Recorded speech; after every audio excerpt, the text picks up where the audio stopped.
So obviously, we've had injuries to Yoro, we've had injuries to Rasmus. Erik ten Hag has been asked if injuries will massively change the transfer plans in the last, I hate to say this, people, the last 4 weeks of the transfer window. There are only 4 weeks left of this transfer window.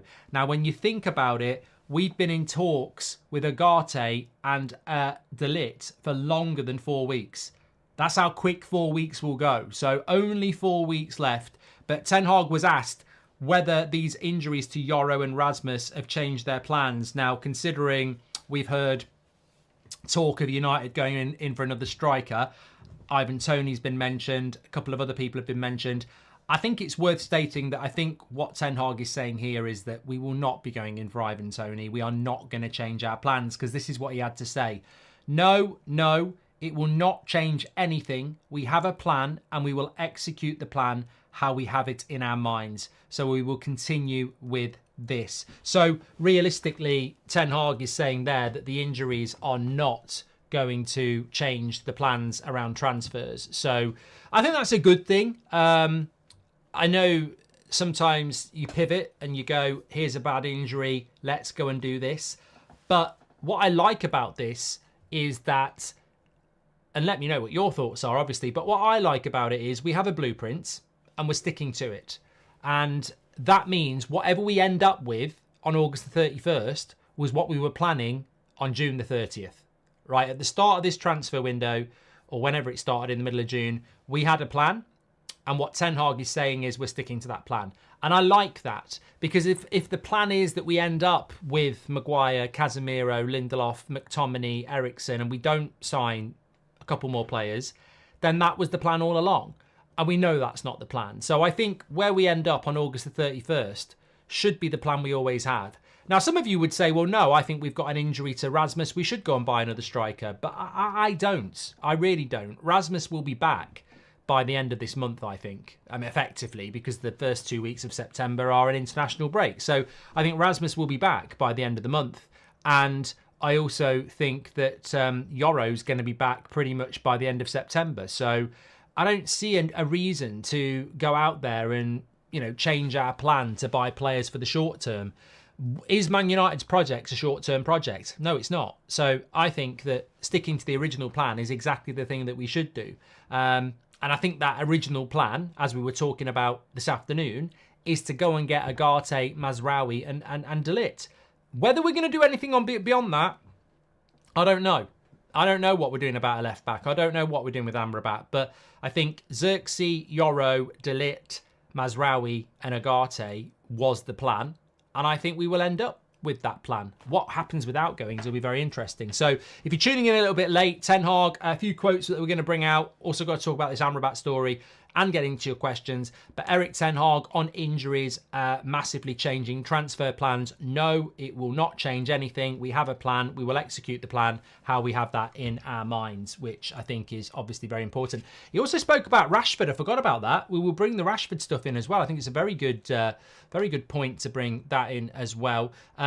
But also, let me just say what I found quite interesting in what Ten Hag had to say this afternoon was also going back to something that was very, very blunt and very, very clear in what he's talking about. So he said, before me, there were also good managers at the club, but at the end of the day, it's the quality from the players who form a team that can lead to success.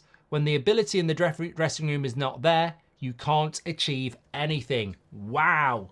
I tell you what, if the transfer window wasn't open, you'd be kissing arse on that. I agree. When the transfer window is open, it's a weird time. When the transfer window closes, you focus on stuff like this more, and we'd make a whole show out of it. But that is brilliant. What a brilliant comment, because it's true. It's absolutely true. We did have good managers before, in Jose Mourinho especially, but at the end of the day, it's the quality from the players that form a team. And when the ability in the dressing room is not there, you can't achieve anything. And what he's basically saying is what Beth asked him about last night.